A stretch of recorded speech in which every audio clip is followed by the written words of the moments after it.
Auroville is changing rapidly. Trees cut and the community split. You can build a road over my home, but you can't build a road over my soul. And we've been here for so long, so don't you count us gone.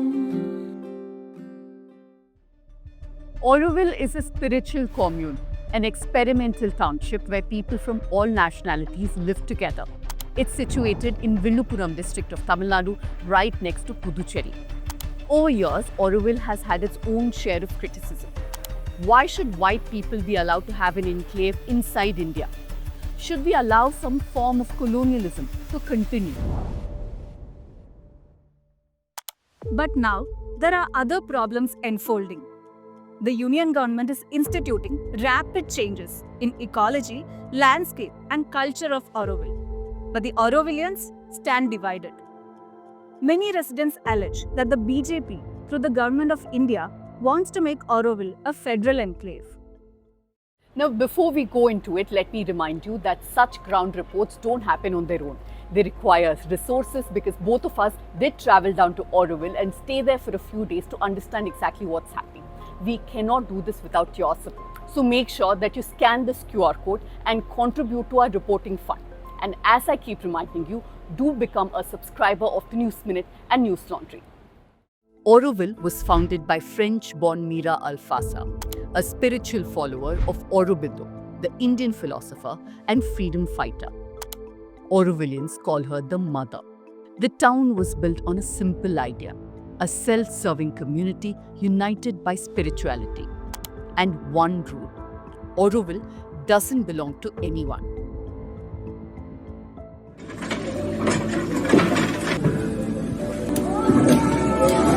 The chaos started in 2021 when Dr. Jayanti Ravi, a Gujarat cadre IAS officer, was appointed secretary of Auroville's governing body. Now, to understand the takeover of Auroville, one must understand the structure of Auroville. It is governed by the Auroville Foundation Act and has 3 bodies under it. The first one is Auroville Governance Body, in which the members are nominated by the union government. Now, Secretary Jayanti Ravi and Tamil Nadu Governor R.N. Ravi are all a part of it. The second one is a residents' assembly. Now here, all the Aurovillians who are above 18 years are a part of. The third one is an international council. Here again, the members are nominated by the union government through UNESCO. Now, these 3 tiers were put in place so that all decisions are democratic and that residents have a say in how Auroville is run. But slowly and surely, this democratic process has been eroded. The first signs were visible when bulldozers entered Auroville in December 2021 to bring down trees. Woke up full of fear in the mid of the night, asking, hey, mother, will it be alright?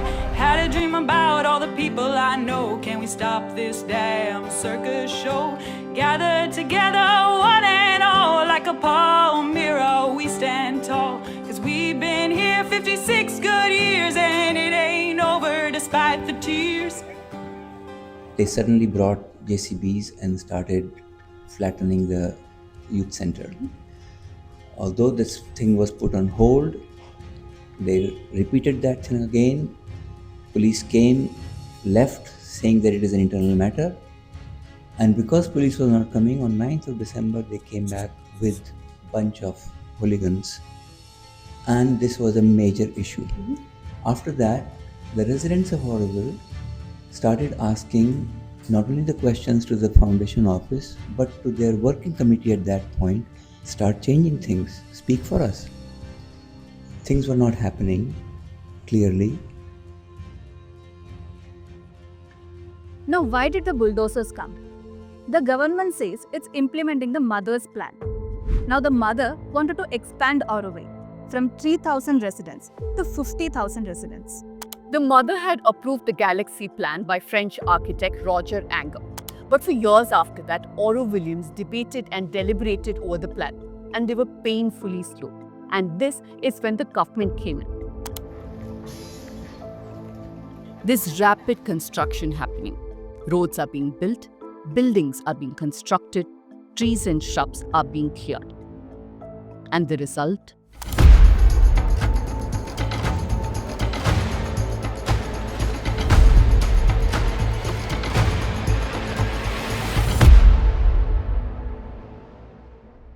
But this isn't just a physical transformation to allow more residents. There's a clear ideological push for the Hindutva agenda. Ramayana performances at Auroville's Culture Centre Bharat Niwas, exhibitions on Hindu deities, paintings and sculptures on Ayodhya's Ram Mandir, ABVP activists being brought in for programs, and a drama that the administration found to be anti-national was even banned. It's a play that normally really reflects the spirit of the community just in its process. The production itself is, of course, only aimed for the community. It's not for the general public, and we flock to it. So it was a big shock when this children's play, it is a children's play, this children's play was came under attack because a newcomer who I guess perhaps didn't realize the importance of such activities or the spirit of Auroville itself made a complaint that this play was anti-national. The script was looked at. The trustees decided not to show the play at Bharat Niwas. The script went up to the foundation office. Government of India is also allocating several crores of rupees for the development of Auroville. Whereas very few, less number of people are residing over there. But you see 10 plus IAS, IEPS, IEFS, lot many civil service people are been working in Auroville, where they are trying to make it as a union territory with special powers, with RSS ideologies, which had built it slowly with their own conventions, their own satsangs and all those things, which is continuously happening with a lot of the ideologies which enhances their extension of Akhanda Bharata. A section of residents resisted this transformation very strongly, from heated debates to direct action. What happened then? Some visas were cancelled. Long-time Aurovillians were sent back to their home countries. It's important to note that Auroville has special visa provisions, and the visa conditions for Aurovillians who are not Indian citizens dictate that they have to live inside Auroville and they are not allowed to work or even own property outside of Auroville. What does this mean? It means that their stay in India is completely dependent on their work in Auroville and their stay in Auroville. And this makes them particularly vulnerable when they speak up against the current administration. This is a letter written by the foundation to visa authorities, saying a foreign volunteer had opposed the master plan. This is an email that Akira, an Indian resident, got for questioning the new administration. She was asked to vacate a house and removed as a volunteer. You've also been asked to vacate the house that was allotted to you. Yes. Have they given any reason behind that? No reasons have been given. They have just given me the email that has been sent across to you guys as well and shared with you guys. And also like, you just do it immediately as if you are catching a criminal or something. I think a lot of arbitrary decisions are being made here, just on the whims and fancies of people who have been just put in certain places. And I'm not too sure why are they doing this also. During our visit to Auroville, we spoke to scores of Aurovillians, many residents who had problems with what's happening. But hardly any of them committed to coming on camera because they were scared of the consequences. Not everyone within Auroville is opposed to the governing board's plan. There is a section that does believe that the master plan in its current form should be implemented, and these are their arguments. They say that the mother had approved the master plan, so how can some Aurovillians be opposed to its implementation now? They also ask, how can a few residents gatekeep Auroville for decades? Now, Auroville doesn't belong to anyone. So why resist giving up the houses or the land? And they also ask if it is wrong for India, which is a sovereign country, to cancel visa of foreign nationals if they are opposed to the government's plan.